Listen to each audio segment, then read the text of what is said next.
So there's obviously a lot of gatekeeping that happens in the contracting industry, and a big part of it is over the the permitting process. And in a lot of municipalities, the building department hides all that information from the homeowners. Like, you can't find any information about how to apply for the permit and how to get it, and they essentially force these poor homeowners that are on a tight, limited budget to pay up the ass by paying for an overfed GC and his drafting tech and whatever. And obviously the contractors gatekeep this information like crazy. Now, you can find a lot of the information on the Manitoba building code. However, you end up getting the entire document, and it's very hard for homeowners that aren't very technical and don't have much experience, let alone, the legal experience to even navigate through a statute, the government legislation, to find the information they need.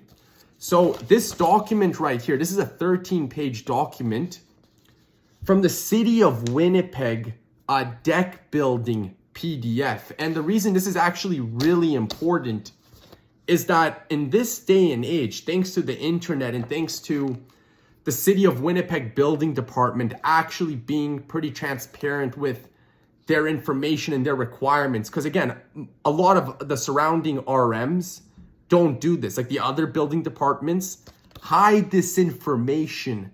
Like, they're holding on to their balls. Like, you won't even believe this. But in theory, and this is what I tell all my homeowners, all my clients, whatever. In theory, a Winnipeg property owner who doesn't know anything about construction, doesn't know anything about decks, can find this document online, and it's an online PDF, while scrolling on their phones. And you just Google City of Winnipeg decks, and you should be able to find this PDF, first page of Google. And so what this 13-page PDF is, which is very informative, and it has diagrams, and it has charts and other visuals. Basically, a property owner who knows nothing about decks can become an expert using this 13-page guide and design their own deck and make their own design drawings that would be allowable by the building permit to be submitted for the homeowner to obtain their own permit. And I've actually had homeowners that, in between, working from home, like during COVID, whatever, on their lunch breaks, whatever, were literally designing their own decks on, using Microsoft Paint or some other basic sketch software. Or in some cases, making a drawing with pen and paper, using the guidelines, in the deck guide, to make drawings and apply for their own deck permits, and then to hire yours truly to go and build it for them. And so the two most important things when designing your deck is complying with the zoning requirements and complying with the Manitoba code requirements.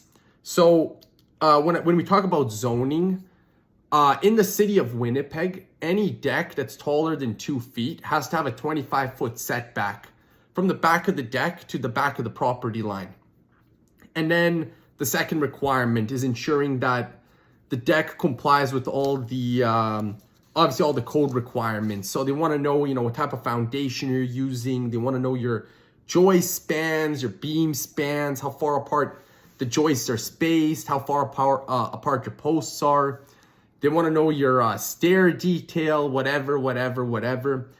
And so in a lot of cases, the homeowner can figure it out, or if they're serious about getting a permit, they can reach out with me. And if they have questions they can't figure out on this, PDF guide, whatever, maybe, I can answer some of those questions. But for the most part, all the information is out there, and getting the actual permit, I believe the permit fee for a basic single tier deck, it's like $128. Now, there's a huge industry based around designing decks. And so you have all these drafting techs and engineers and architects that are charging, in a lot of cases, like $1,500 to get the computer to spit out a basic deck drawing and to fill out the application for the homeowner to get the permit.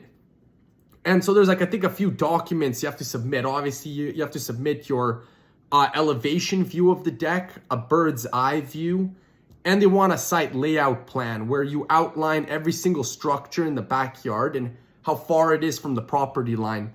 And the reason they do this is that they want to make sure that the deck isn't too close to something it shouldn't be.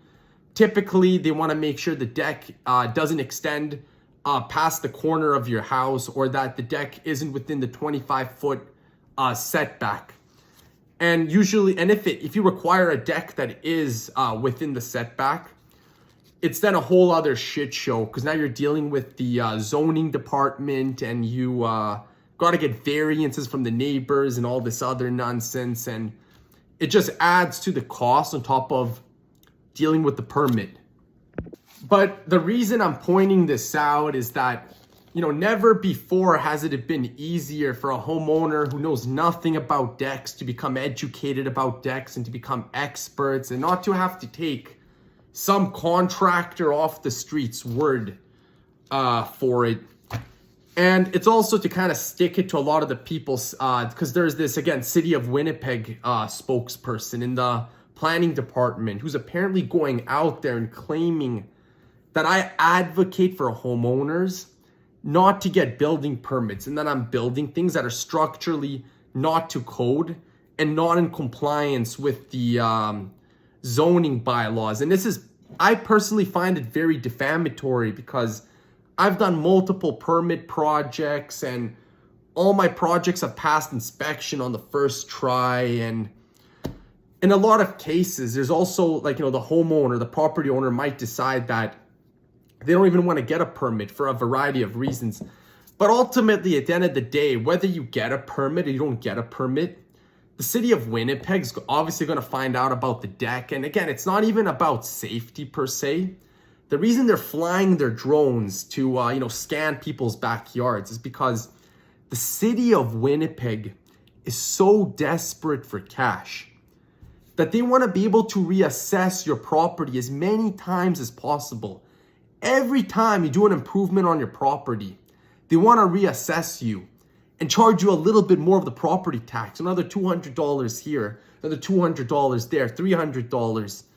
And this is on top of them, jacking up the property taxes. And apparently they're charging for street work. Apparently that's not included in the property taxes. So it's like, wow, I pay thousands of dollars in property tax, and then they charge me separately for street levy improvements.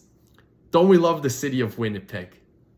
Obviously I made that comment sarcastically. However, the one thing I do want to say that's actually positive about the City of Winnipeg is that they actually did take the time to, make this guide, and it's very informative and it's very easy to find. In other regional municipalities, their building departments either don't have this resource for homeowners to find, or in a lot of cases they make it hard to find. And what's also nice about the City of Winnipeg is that they are more flexible and lenient with people. So for example, in the City of Winnipeg, you can actually build a landing if it's over 2 feet and under 36 square feet. Okay, under 2 feet, okay, if it's over 2 feet in height, but under 36 square feet of surface area, you can build the landing without having to pull a building permit. And this is obviously very thoughtful and very straightforward thinking. But in other municipalities in Manitoba, if you have a senior citizen and they have an old landing that's falling apart and they want to get it rebuilt, in a lot of cases, they have to get a building permit. And you have piece of shit RM building departments like Red River Planning District, where they literally, in a lot of cases, force the homeowners to get a drafting tech. So you have the seniors trying to get out of his own property. his landing's falling apart, it's unsafe. And Red River Planning District is telling that he has to spend thousands of dollars on fancy foundations and getting, an architectural design and, having to deal with their nonsense and inspections and this and that and that. And meanwhile, the senior's on a fixed income. And at least the city of Winnipeg is able to differentiate the difference between a deck and a landing, because in a lot of these other municipalities, you want to build like a 15 square foot landing to get out of your property? Absolutely not without a building permit. They classify it as a deck. And what's also interesting is that in a lot of these regional municipalities, they won't allow deck blocks or in a lot of cases, Pilex piles without special documentation. They're trying to push for 8-foot Wilson piles for everything, which I understand why they're doing it. But for, decks that are under 3 feet tall and for dinky landing projects, it becomes very cost prohibitive at a time where seniors are on an ever diminished fixed income and households are struggling. And just in general, these building departments are full of crap. And I'll give you an example. There was a homeowner a couple weeks ago that, hired yours truly to install Pilex piles for deck that he was getting built in St. Andrews. And so he went through the hoops. It took him months to get the building permit approved. And so he sent Red River Planning District the information saying that he was going to build the decks on the Pilex piles, and he sent them a link from the Home Depot website. And so Red River Planning District told him that that's not sufficient and that there's nothing in their records, from all the hundreds, if not thousands of deck permits that have been pulled in Red River Planning District. They're saying never before in Red River Planning District's history of being the building department for that regional municipality has anybody ever used Pilex piles for a permitted deck. And so essentially what they're trying to say is that Carpenter Johnny was the first contractor in the history of the Red River Planning District building department's history to install Pilex piles for a permit deck. Now, how ridiculous does that sound? On a balance of probabilities, is Carpenter Johnny the first one to install Pilex piles for a permit decks, or is Red River Planning District just full of fucking liars?